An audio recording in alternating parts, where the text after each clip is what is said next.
নিয়ে আসছে, ইস্তেকামত রাসূলকে দিয়া পাঠাইছে, রাসূল ইস্তেকামতের উপরে ছিল, এমন ইস্তেকামত রাসূল করছে জিন্দেগিতে কোনোদিন একটা গুনাহ পর্যন্ত বিশ্বনবী কোনোদিন করে নাই। সুবহানাল্লাহ। রাসূলের গুনাহ আছে নি?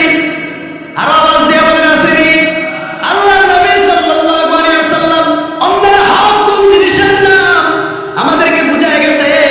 বলে সব সাহাবীদেরকে নিয়ে বসছে, তো ডাক দিছে, তোমরা কে আছো? ফজর সবাইকে ডাক দাও, আমি একটু কথা বলবো। সবাইকে ডাক দিছে, তো পয়গম্বর কথা বলতেছে, তোমরা আমার কাছে কে কি পাও? কিছু যদি পাও তাহলে তাড়াতাড়ি তার হক আমি আদায় করতে চাই, কারণ তোমরা যদি কেউ আমার কাছে একটা দিরহাম পাও, এটা যদি আমি দিয়ে না যাই, পরিশোধ করে যদি না যাই, তাহলে তো আমাকে হাসরের ময়দানে জবাব দিতে হবে, আমার কাছে জবাবের কোনো পথ নাই। একজন বলতেছে, হুজুর আমি আপনার কাছে এত দিরহাম পাই। বলে কেমনে? বলে হুজুর আপনি আর আমি অমুক জায়গায় সফরে ছিলাম, আপনার কাছে টাকা ছিল না গো পয়গম্বর, তো আপনি আমার কাছ থেকে দান নিয়ে ফকিরকে ভিক্ষা দিছিলেন, ফকির যখন আসছে তো ফকিরকে ভিক্ষা দিছেন আমার কাছ থেকে দান নিয়া, পয়গম্বর ওই দিরহামগুলো আমি আপনার কাছে পাই। তাড়াতাড়ি রাসূল সাল্লাল্লাহু আলাইহি ওয়াসাল্লাম তার ঋণ পরিশোধ করে দিলেন। বলে আরো কোনো দাবি আসেনি? একজন হাত উঠাইছে, সাহাবী। বলে হুজুর আমার দাবি আছে। বলে কি দাবি? সাহাবী তাড়াতাড়ি বল, আমি তোমার দাবি পূরণ করব, কারণ তোমার দাবি নিয়ে যদি আমি কবরে যাই, ওই কবরে গিয়ে আমি কিন্তু শান্তি পাবো না, আমি কিন্তু এটার জবাব দিতে পারবো না। সাহাবী বলে হুজুর আমার আমার পিঠের মধ্যে আপনি একদিন একটা তরবারি একটা অংশ দিয়ে আঘাত করছিলেন, আমি এটার প্রতিশোধ নিতে চাই। পয়গম্বর বলতেছেন কোন যুদ্ধের ময়দানে? বলে পয়গম্বর যুদ্ধের ময়দানে আপনি যখন তরবারি ঘুরাইতেছিলেন কাফিরদের বিরুদ্ধে, ওই তরবারি ঘোরানোর সময় আমি কিন্তু আপনার পেছনে ছিলাম, আপনার তরবারির একটা আঘাত আমার পিঠের মধ্যে লাগছিল। পয়গম্বর আমি আর প্রতিশোধ দিতে চাই। বলে ঠিক আছে, ও ফজল তাড়াতাড়ি যা, বাড়িতে গিয়ে আমার মেয়ে ফাতেমাকে গিয়ে বল ওই ঘরের মধ্যে ওই যুদ্ধের তরবারিটা এখনো সংরক্ষিত আছে, তাড়াতাড়ি নিয়ে আয়, আমার উম্মত আমার সাহাবী আমার কাছ থেকে প্রতিশোধ নেক, আমি এই প্রতিশোধের মালা নিয়ে কবরে যেতে চাই না। পয়গম্বর প্রস্তুত হয়ে আছে, বাড়ি থেকে মা ফাতেমাকে বলতেছে, ও মা ফাতেমা তাড়াতাড়ি ওই যুদ্ধের তরবারিটা দাও। বলে কেন? বলে অমুক যুদ্ধে পয়গম্বরের আঘাতের কারণে আজকে এই তরবারি দ্বারাতে প্রতিশোধ নেওয়া হবে, পয়গম্বরের কাছ থেকে প্রতিশোধ নিবে। আল্লাহর নবী সাল্লাল্লাহু আলাইহি ওয়াসাল্লামের প্রাণের টুকরা, কলিজার টুকরা মা ফাতেমা উজ-জাহরা রাদিয়াল্লাহু তাআলা আনহা হাসান এবং হুসাইনকে ডাক দিয়ে বলতেছে, মা আমার সন্তান হাসান আর হুসাইন কই? তাড়াতাড়ি যা, তোর নানার কাছ থেকে প্রতিশোধ দিবি, তরবারি নিতেছে, তাড়াতাড়ি যা, আমার বাবার কাছে যা, আমার বাবার কাছ থেকে তরবারি দিয়েও প্রতিশোধ নিবে, আমি তো সহ্য করতে পারি না, ওদেরকে আমার বাবার জন্য কুরবানি করে দিলে আল্লাহু আকবার। আল্লাহর নবীর কাছ থেকে প্রতিশোধ দিবে।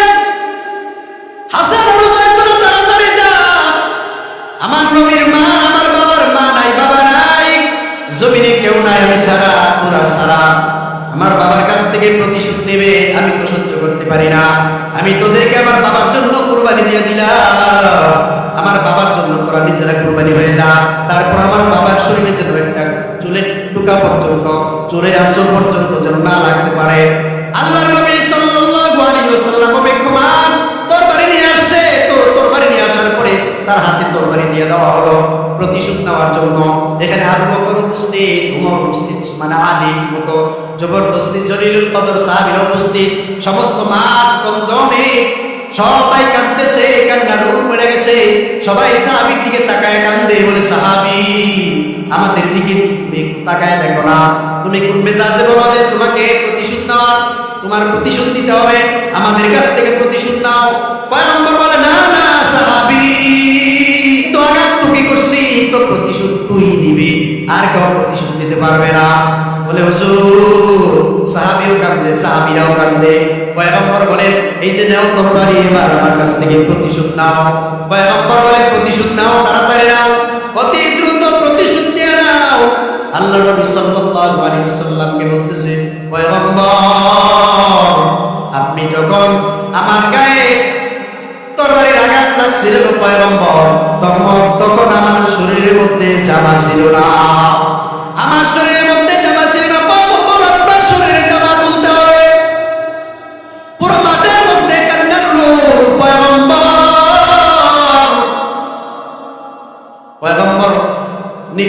তাড়াতাড়ি আমার কাছ থেকে প্রতিশোধ নাও। সাহাবায়ে কেরাম চোখ ঘুরায় বলে ফজল, বলে তুমি কেমন সাহাবী, তুমি কেমন নবীর উম্মত, আমাদের কাছ থেকে প্রতিশোধ নাও। নবী বলে না না, আমি যেহেতু আমি আঘাত দিছি, আমার কাছ থেকে প্রতিশোধ নিতে হবে। পয়গম্বরের নির্দেশ।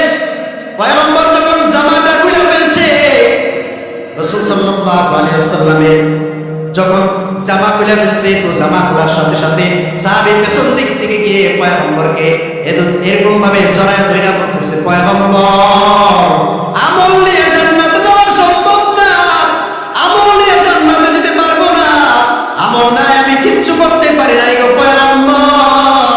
আমার একটাই উদ্দেশ্য ছিল যে আপনার শরীরের সাথে, আপনার বদনের সাথে আমার বদনটা যদি একটু লাগায় দেই, তাহলে হাসরের দিন আমি আল্লাহর কাছে বলতে পারবো, মালিক, যেই শরীরকে তুমি জাহান্নামের জন্য হারাম বানাইছিলে, সেই শরীরের সাথে এই শরীর লাগছে, এই শরীর তুমি জাহান্নামে দিতে পারো না, এই উসিলায় পয়গম্বর আমি যেন জান্নাতে যাওয়ার জন্য আল্লাহর জাহান্নাম থেকে মুক্তি পাই, এটাই ছিল আমার উদ্দেশ্য। সবাই বলেন সুবহানাল্লাহ। আল্লাহ রাব্বুল আলামিন আমাদেরকে রাসূল প্রেম